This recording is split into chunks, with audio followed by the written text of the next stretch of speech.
12th पास करते ही सबसे बड़ा क्वेश्चन मार्क होता है अब क्या करें। जैसे 12th तक ये टेंशन नहीं होती कि क्या करें, पता है हर क्लास आगे बढ़ती जानी है। 10th के बाद थोड़ा सा लगता है क्या स्ट्रीम ले, बट 12th तक फिर भी लाइफ आराम से स्मूथ गुजरती है। असली प्रॉब्लम स्टार्ट ही 12th के बाद होती है कि अब लाइफ में क्या करें, क्योंकि 12th के बाद अपने 3-4 साल जहाँ खपाए, अपने ऊपर लगाए, उससे आपके अगले 50 ईयर्स कैसे बीतेंगे ये डिसाइड होता है। तो बहुत ज़रूरी है बहुत ध्यान से अपना डिसीजन लेना।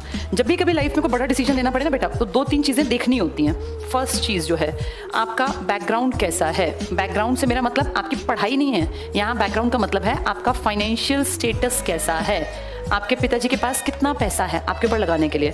हर घर में अलग माहौल होता है, सबके घर के हालात एक जैसे नहीं होते।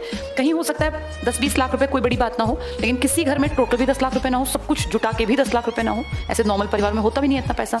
तो पहली चीज़ आफ्टर 12th देखना होता है कि जो मैं करूँ मेरे पीछे बैक कितनी है। कहीं ऐसा ना हो आप कोई कोर्स ही 5-7 लाख का करने बैठ जाओ और टोटल घर में 10 लाख रुपए है नहीं। उस 5-7 लाख का कोर्स करने के बाद अगर आपको कुछ भी नहीं मिला तो वो पैसा डूब गया। जिसके पास है 2-4 करोड़ रुपए, उसके 10 लाख डूबे तो फर्क नहीं पड़ता, लेकिन जिसके पास टोटल ही सारी जिंदगी की कमाई 5-7 लाख रुपए और वो तुमने गवा दी, तो फिर गड़बड़ है। तो पहली चीज़ देखनी होती है हमारा फाइनेंशियल बैकग्राउंड कैसा है। अगर वो स्ट्रांग है तो हम फ्री होकर डिसीजन लें, लेकिन अगर वो कमज़ोर है तो फिर डिसीजन सोच समझ के लेना चाहिए बेटा। फ्री होकर डिसीजन लेने में कई बार गलतियां हो जाती हैं, सोच समझ के डिसीजन लेने में चांसेस हैं कि आप सही डिसीजन ले पाएँ। दूसरी चीज़, एक तो ये चीज़ होती है, दूसरी आप कितनी मेहनत करने को तैयार हैं।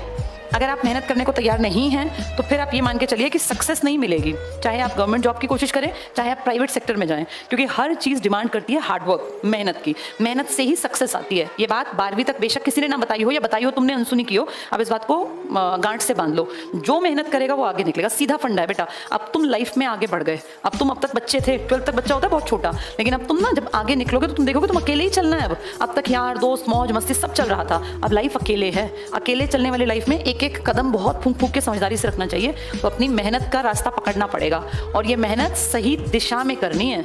मेहनत तो सब करते हैं, मजदूर किसी भी क्लर्क से ज्यादा मेहनत करता है, किसी भी टीचर से ज्यादा मजदूर मेहनत करता है, लेकिन मजदूर को तो पैसा नहीं मिलता।